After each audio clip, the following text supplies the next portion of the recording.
Okay. So now we're on the higher floor of Dodongo's Cavern. Gotta be careful that we don't fall down, because then we'll have to go through all those rooms again.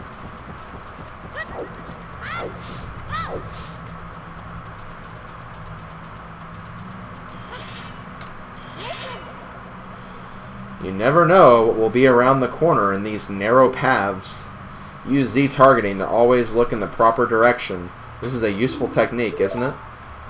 So yeah, you can basically use this to see what's in these little corridors. Basically, you have a little spike nuisance we have to look out for. But overall, it's not too bad. So now we need to make it up here.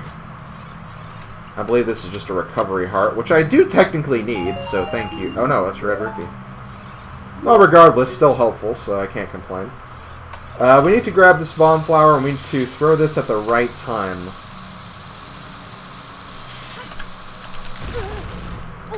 Did that work? I didn't throw it, but, no, I didn't. Okay, I have to do it again.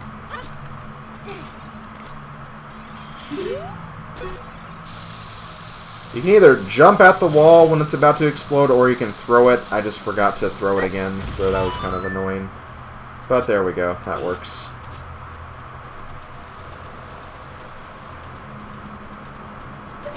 Okay, let's get rid of you.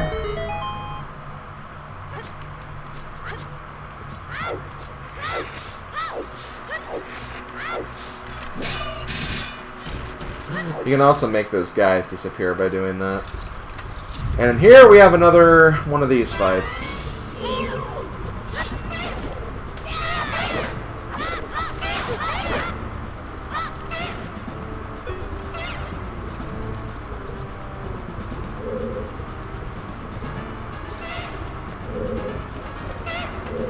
should not be taking as much damage as I normally do here. The thing you really want to do is let them jump over you, move away from them, and then move forward. That's like the best thing you can do. The platforms here are obviously a lot smaller, so you need to be careful.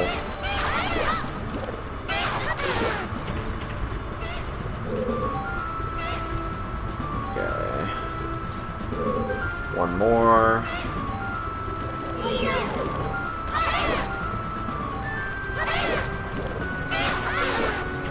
And there we go. Thank God I wasn't in the middle of jumping when I did that. That could have been really bad. Another thing the compass is also really useful for is if you look at the map, not only can you see yourself moving across the room, but the red icon is actually the door that you entered that room in. So obviously we don't want to go in that door, so now that we have the compass, we can know which door to not enter because we've already been through there. So another reason why the compass is actually a really useful tool. Ooh, that was actually kind of close. Not that I was, like, super worried or anything, but, you know, you never know what can happen. Still gotta be careful every now and then.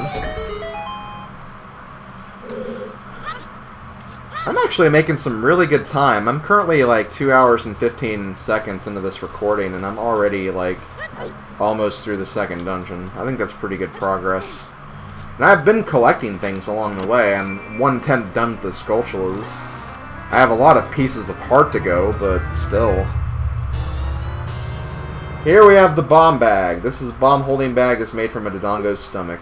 You found 20 bombs inside. Now you can set bombs to sea and blow up stuff. What a lucky guy.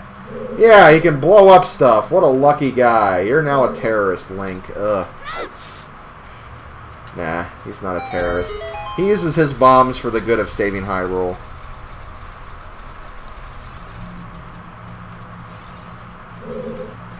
And again, not saying that all terrorists use bombs, or, like, everyone has a bomb as a terrorist, because, I mean, there are people who use, like, detonation stuff for deconstruction and that kind of thing. But you know what I was saying. You know what I was going for right there. Okay, so now we need to drop... Oh, I thought there was a hole right there. Basically, we need to throw these bombs down here. And we need to blow up the eyes of these of this giant blue dinosaur statue. If you end up falling, it's really not a big deal, because we have a platform that goes all the way to the top now.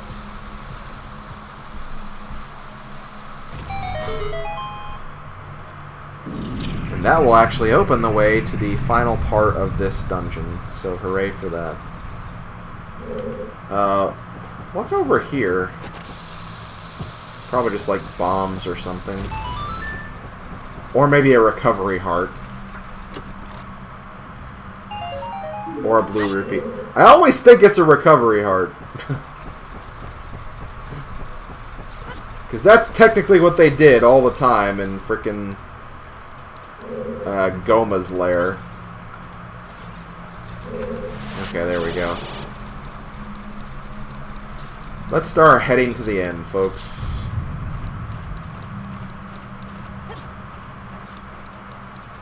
Once again, it's good that we have the Hylian shield on.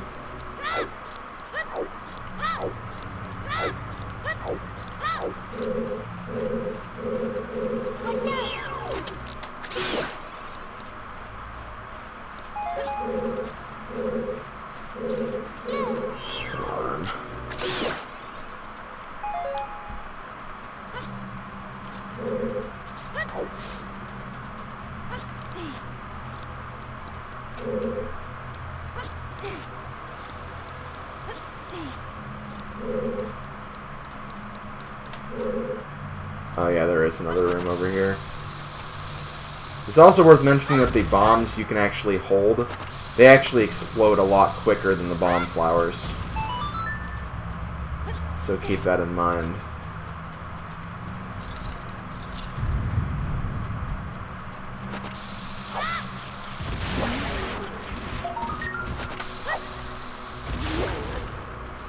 There we go. And right behind that guy was a gold Skulltula. Hooray for that. Also, I love how collecting a single bomb actually gave us 5 bombs. I think that's pretty cool. Ouch. But yeah, like if we had the Deku shield right there, we'd lose it because we got attacked straight up from a fire keys.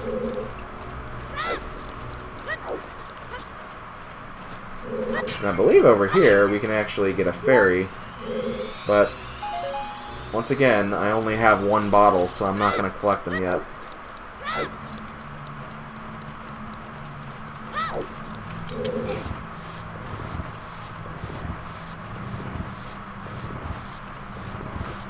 Okay, there we go.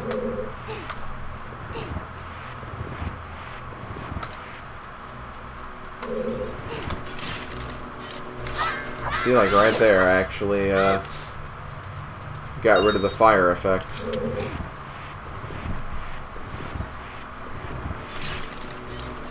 Man, I did it again. Gotta pay special attention to what Navi does, and also whenever you hear that music, that lets you know that there's like a bad guy near you. Which I've stated before, I technically cannot hear, but that's okay.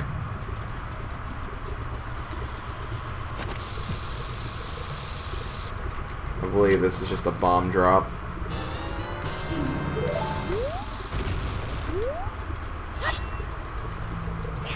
Hey! Here we go, the king of the Dodongos, King Dodongo. We fought Queen Goma, now we're fighting King Dodongo. We're destroying all these monarchies, I guess. Infernal Dinosaur. Okay. So for King Dodongo, what you have to do is wait for him to open his mouth and throw a bomb inside, because you know what they say in Zelda, or Zelda 1, Dodongos dislike smoke. Now here's the thing, you can also use, you don't have to use the normal bombs, you can also use the bomb flowers. So if you run out of bombs, you have another option. Ugh.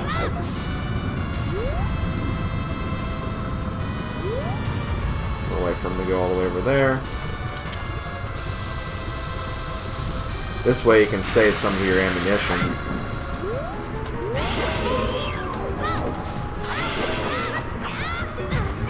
Okay, I'm not killing him in like the least amount of strikes, but that's fine. Don't need to get too fancy with it. I mean, regardless, he is an easy boss, regardless of how you kill him. There we go. Yeah, technically if you use the jumped attack, you can do more damage, which is why you probably should be doing that. But it probably only takes you like one less hit than what it took me, so... no big deal.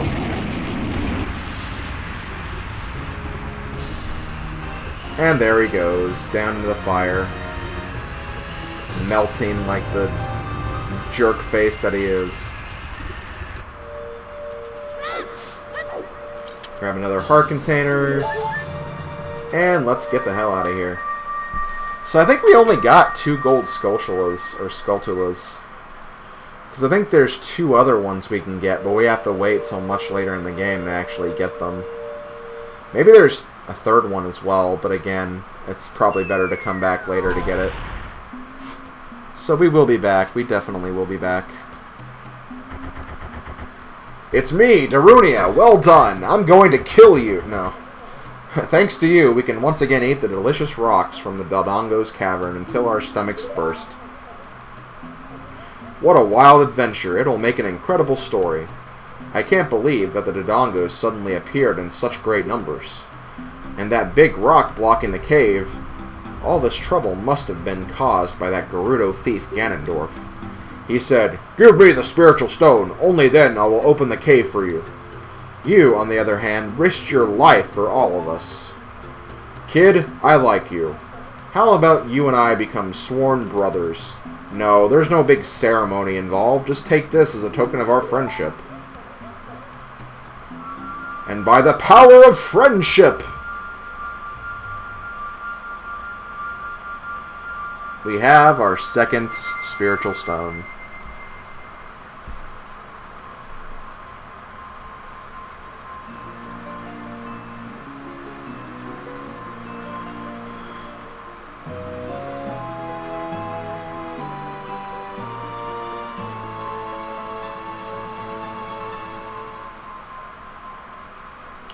You obtain the Goron's Ruby. This is the spiritual stone of fire passed down by the Gorons. You don't know what he means by sworn brothers, but you've collected 2 spiritual stones. You have 1 more to find. Brother, you'll keep brushing up on your skills as you travel, won't you? You should go see the Great Fairy on top of Death Mountain. She will power you up. Hey, everybody, let's see off our brother.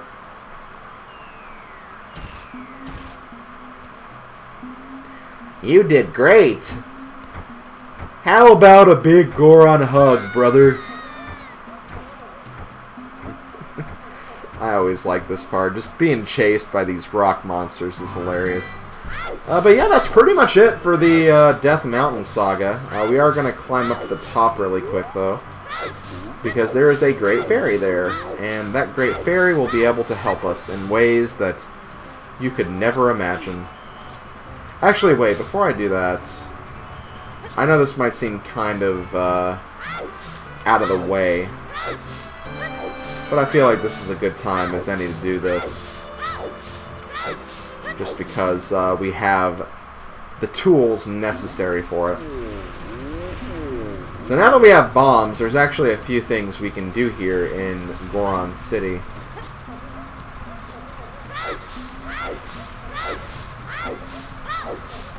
You may remember, there's this giant Goron that's rolling around. And if we blow him up under this archway,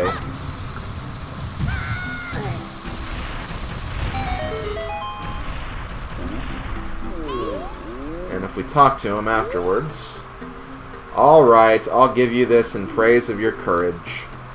we get the big bomb bag. Now you can carry more bombs up to a maximum of 30, so that's really, really good.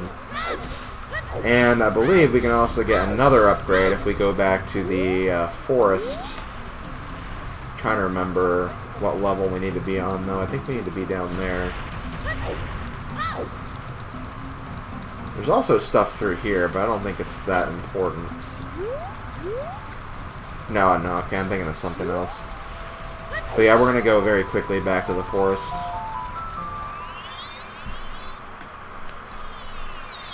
And we're going to travel the same path again.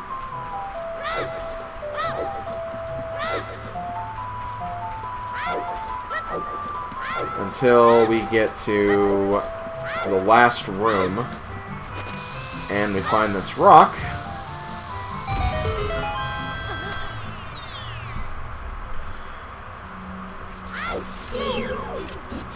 Nah. Wrong shield.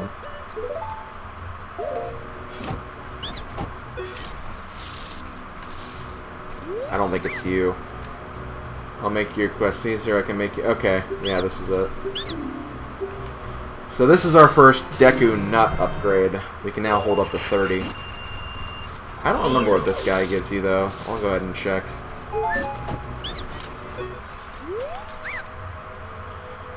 Oh, just Deku Seeds. Because we have the maximum amount of Deku Seeds we can carry already, so that's not really that important. But now that we've gotten that, we can get out of here again. I'm gonna go back to Goron City, though. I guess I could also cut back to where I was, so I'll see you back when I'm heading back up to Death Mountain. Okay, here we are right here. This is where you have kind of the juncture to the top of Death Mountain into Goron City. So now we're going to climb up here. Now that we have bombs, we can actually go up to Death Mountain, which is nice. It's also really nice that bombs don't roll down hills like they do in some games. I'm trying to think of all the games where it does that. I think it does that in Wind Waker, right? Don't they keep rolling, or... I don't know, maybe I'm thinking of something else. This can always be kind of annoying to get, though, for some reason. It really shouldn't be, but it can be. How did you fall? Whatever. I rolled and jumped. I don't know why that didn't work. And it did it again. What the hell? Link, you need to learn how to jump, buddy. I'm sorry, but that's... Can you please jump? Why aren't you jumping right here? You jumped right there, so you have the capability of doing it. There. What was so hard about that? Stupid Link. And yeah, I did go ahead and equip the Hylian shield again, because we're going to need it right here. And we can pretty much guard the rocks that are falling down on us.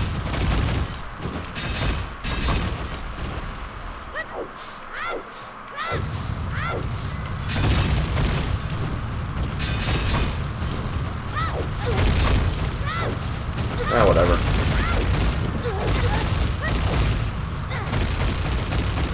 Once you make it here, you don't have to worry about them anymore. And we're going to see a great fairy anyway, so it's like, well, hey, we make it to the top, we're going to get fully healed, so we really have nothing to worry about.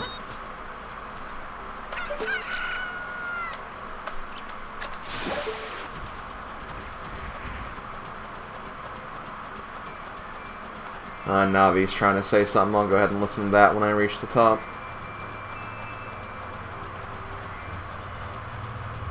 Or not. Okay, well, she changed her mind. I see how it is. So in here, I believe we have the Great Fairy. The Great Fairy's Fountain. Once again, we see the Triforce symbol. You guys know what that means. Get some good lullaby action in here.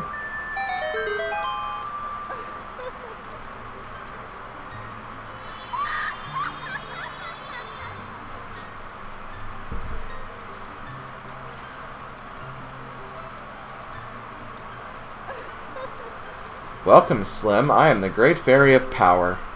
I'm going to grant you a sword technique. Receive it now.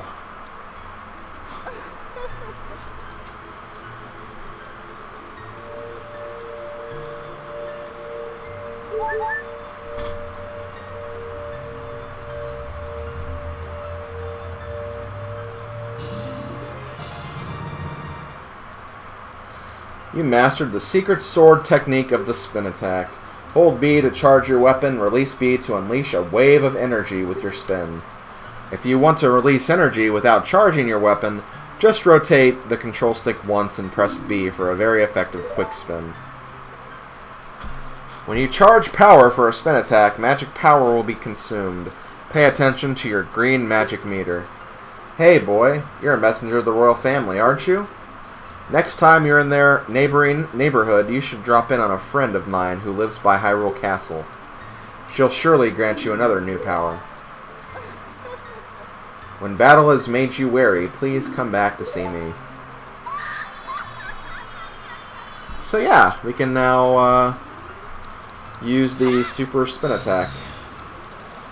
Like this. It's way more powerful, way more effective. Still really wouldn't use it that much, but still, it's nice to have. And this is basically what she was talking about. I'm trying to do it. There it is. That's the quick spin. But again, I wouldn't say it's really that useful. At least in my opinion. Before we talk to the owl, we're going to go in here. Be very careful, because when you come in here, you have a time limit.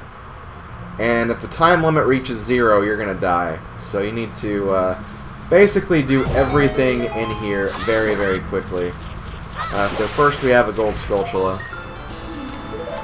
Not really that hard. And just to reset the time really quick. I'm going to leave and then go back in.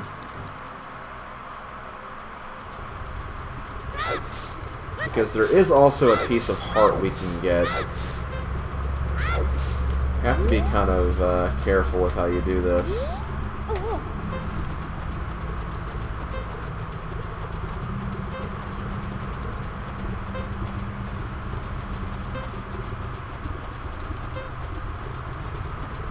Now, it may seem like we don't have a lot of time, but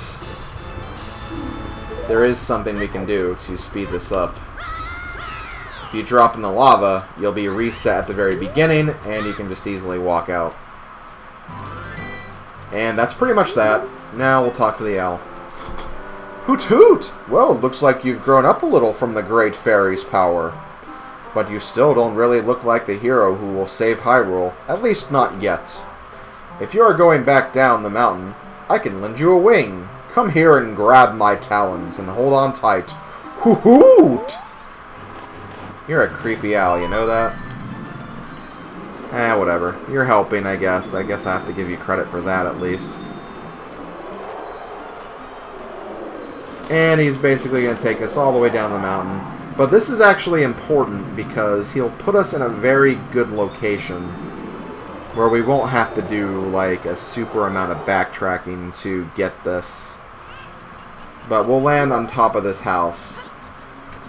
And if you look down here, it's kind of hard to see, but there is actually a platform down here. Let me move over a little bit, land on it, go through here, and we appear inside the cow pen with a piece of heart. And we get another heart container too, so we have 7 hearts now. But I'm actually going to end this recording session here. We've made a lot of good progress. We've gotten, I think, 8 pieces of heart, right? Because we started with 3, we got 2, and then we have the 2 containers from the bosses, so yeah. Oh, actually, wait, one more thing I'll do. But we've gotten 14 of the 100 gold Skulltulas. Many of which are the bottled bug ones that we need to do, so I'm glad I'm kind of taking care of that. And with over 10, we can get our first upgrade, which is a very good upgrade. So over here, we have a human. The curse has been broken. Thank you. Here's a reward for you. we get our first rupee upgrade. We got the adults wallet. Adults are allowed to carry a lot more money. Now you can hold up to 200 rupees. That's a lot better for us, actually, right now. Because we can do a lot more of the some of the money-driven side quests we can do. So that's really good that we have that. But yeah, we have 14 gold Skulltulas. We can definitely get a few more as well. But I'm going to keep on moving and progressing forward with the game. Basically what I'm going to be aiming to do is I want to get all of the child items before I do anything else. Because that will allow us to essentially get pretty much most, if not all, of the kid stuff we can do right now. So once I get that, we'll be pretty well covered, and then we can start making our way to the second part of the game, which I'm not really going to spoil, but I mean, it's a 20-year-old game almost, so it's not really much of a spoiler anymore. But until we get to the adult section of the game. But yeah, I'm going to go ahead and end it here. I hope you guys have been enjoying The Legend of Zelda, Ocarina of Time. Really cool to be starting this game finally and actually making some good progress in the first session. I'm definitely looking forward to the next one. So this has been SlimKirby. I will see you guys next time.